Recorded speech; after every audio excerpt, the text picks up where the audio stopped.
coleção quer despertar o interesse dos brasileiros pelos países africanos. Pequenos e didáticos, os livros trazem um apanhado rápido da história dessas nações. Melhor, já podem ser consultados em bibliotecas de todo o país. A África na palma das mãos. Essa é a ideia por trás da coleção O Livro na Rua, série Países, resultado de uma parceria entre a Fundação Alexandre de Gusmão e a editora Tesauros. Cada livreto traz 16 páginas recheadas com um pouco da história, cultura e das curiosidades dos países africanos. Quem é que conhece a cultura do Benin? Muito difícil.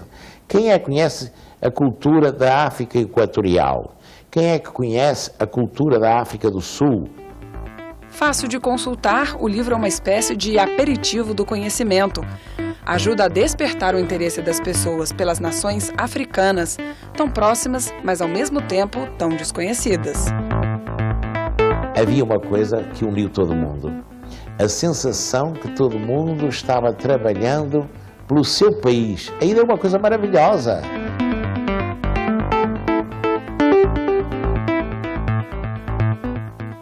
Que tipo de som resultaria do encontro entre a irreverência musical de Sivuca com Toots Thielemans, um músico da tradicional Filarmônica da Bélgica? A resposta você confere nas colunas do Diplomacia, que trazem também a análise literária do livro Diplomacia e Desigualdade, sobre a política internacional na era Lula, e também a crítica ao filme Cidadão Boylessen, que retrata a ligação do segmento empresarial brasileiro com a repressão instalada pelo golpe militar de 64.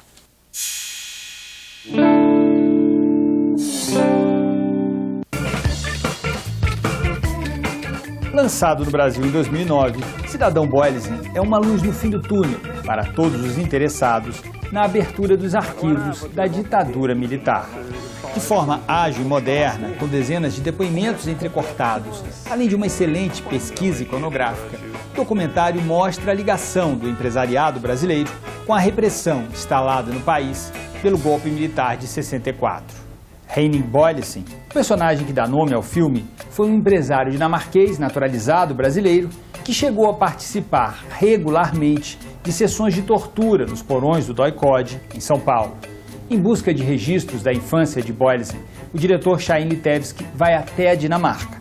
Também resgata uma série de cinejornais e filmetes com a participação do empresário, que se revela extrovertido, vaidoso e encantado com o Brasil.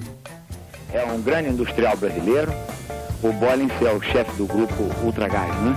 Ele não foi dinamarquês propriamente. Então ele se adaptou muito bem ao espírito brasileiro. Entrevistando ex-guerrilheiros do movimento de resistência à ditadura, além de políticos e militares, o filme mostra o surgimento da Operação Bandeirante, destinada a combater o terrorismo de forma eficiente e sistemática. E revela como os grupos envolvidos na luta armada contra o regime militar descobriram a ligação de setores do empresariado que financiavam a repressão. Nós começamos a perceber, nesses relatórios de companheiros que chegavam à prisão, que naqueles cercos sistematicamente tinha caminhões da Ultragás que estavam estacionados perto. Então nós começamos a dizer, ué, esses caminhões é capaz de estarem participando do esquema. Desencadeou-se então em São Paulo a Operação Bandeirante, que foi com certeza a mais radical, a mais cruel operação da repressão durante o regime militar brasileiro. São Paulo era também o centro da resistência, né?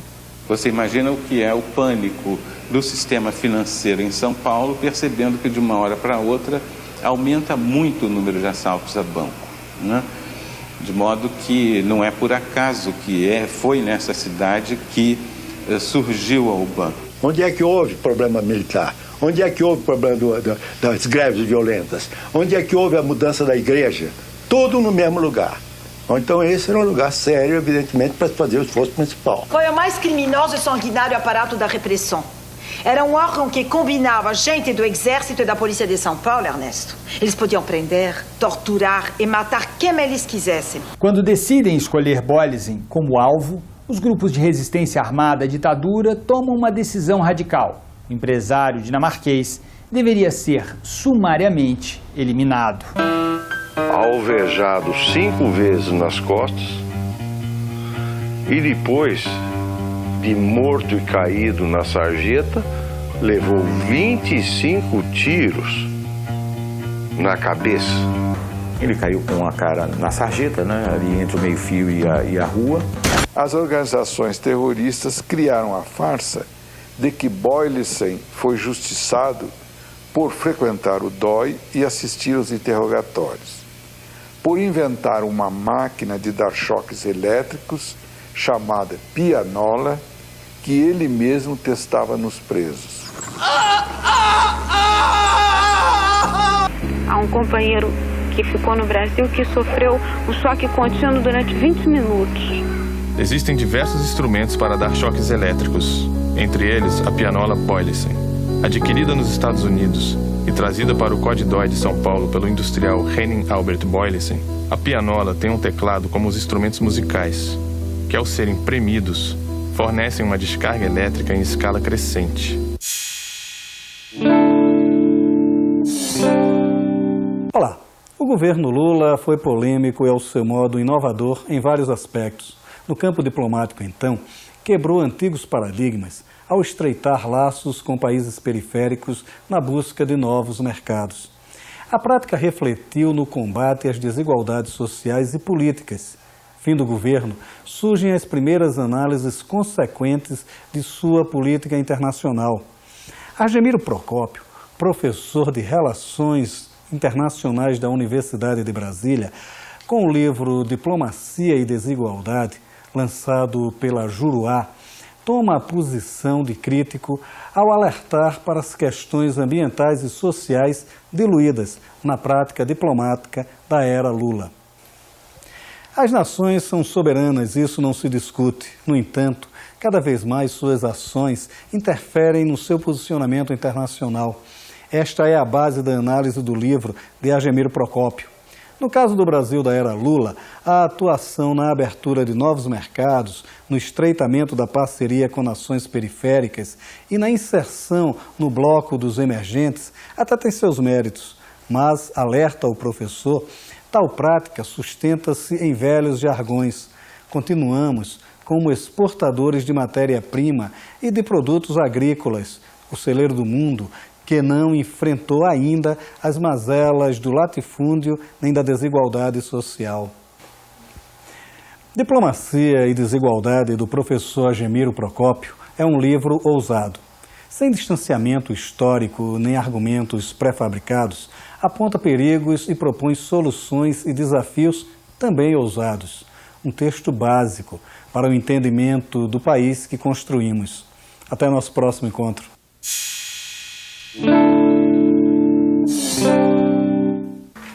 Ao mesmo tempo em que era extremamente ligado às suas raízes regionais, o instrumentista, arranjador e compositor Sivuca era um músico do mundo. Nascido na Paraíba, viveu em Paris, Lisboa e Nova York. A paixão pela música ajudou a elevar o conceito do acordeon entre colegas e público.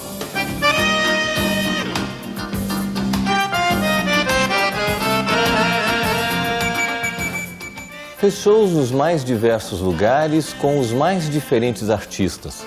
Um deles foi com o grande gaitista Toots Thielemans, da Filarmônica Belga. Os dois se conheceram quando Sivuca morava nos Estados Unidos e o reencontro deles foi no Chico's Bar, no Rio de Janeiro, em 1985. Há ainda a participação da cantora sueca Sylvia Vrettamar, que demonstra esforço notável para conseguir pronunciar o português no meio do bar.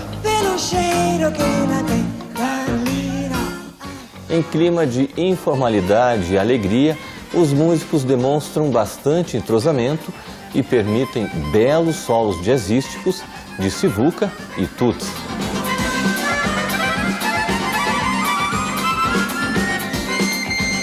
Com o título Encontro no Rio, o DVD mostra uma pelada em que estava presente Chico Buarque. São cenas para transmitir o clima do Rio para os suecos, já que a produção foi feita originalmente para o público da Suécia.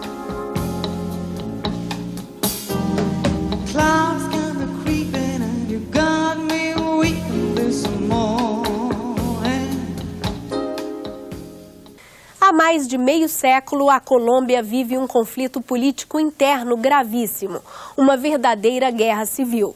As dores deste enfrentamento, que parece não ter fim, foram retratadas por Fernando Botero, o principal artista plástico colombiano. Conhecido por pintar personagens gorduchos, na exposição A Dor da Colômbia, Botero retrata os traumas vividos pelo povo colombiano. A Dor da Colômbia é o tema de hoje do Arte e Diplomacia.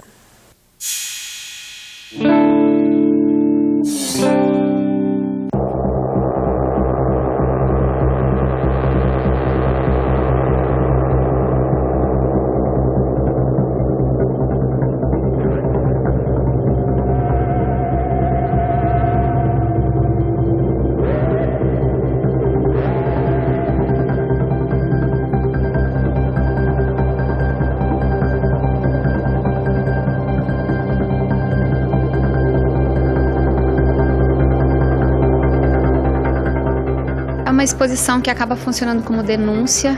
Ele faz questão de afirmar que não é um projeto de arte engajada, porque ele não acredita nisso. E ele não pretende levantar uma bandeira e botar fim a esse conflito, ele não tem essa pretensão.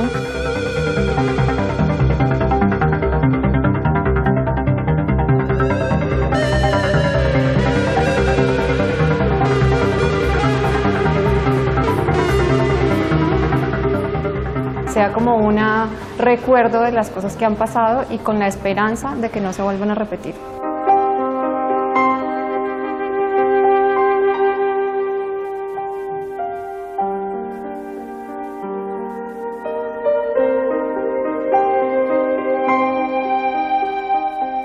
A importância dele para a América Latina é imensa, porque ele leva para o mundo os trabalhos dele que são feitos muitas das vezes sobre o seu país.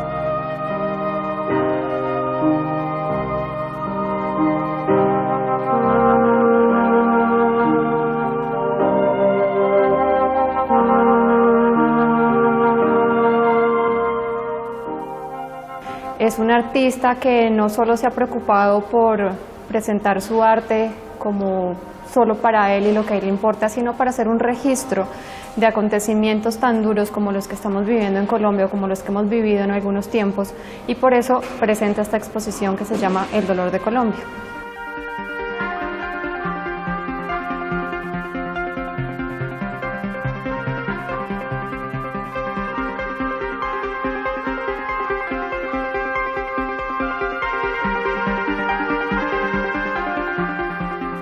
Son acontecimientos que pasan no solo en Colombia, sino en muchos lugares del mundo, que son consecuencia del narcotráfico, son consecuencia de la guerra entre carteles de la droga, y que pueden pasar como han pasado en Medellín, en Bogotá, en Cali, pero pueden pasar en México, en Brasil.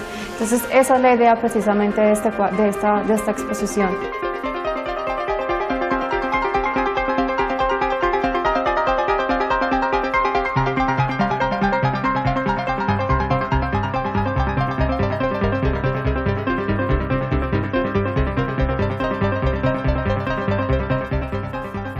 As obras, elas retratam massacres, assassinatos, atentados. Então são uma série de eventos que aconteceram ao longo de algumas décadas da segunda metade do século XX e que mexeram muito com ele, porque mexeram muito com a Colômbia.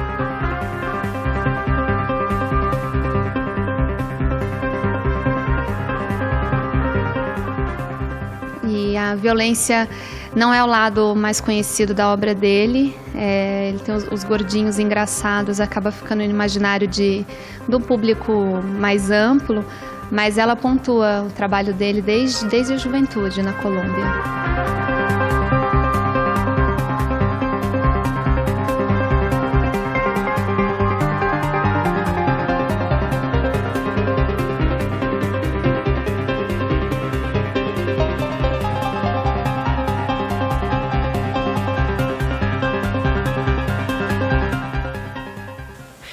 o Diplomacia fica por aqui. Para rever ou copiar este programa, vá ao nosso portal www.senado.gov.br/TV. Mande sua opinião. Nosso correio eletrônico é diplomaciatv@senado.gov.br ou ainda pelo telefone 0800 61 22 11. A ligação é gratuita. Terminamos esta edição com mais imagens do Irã. Até o nosso próximo Diplomacia.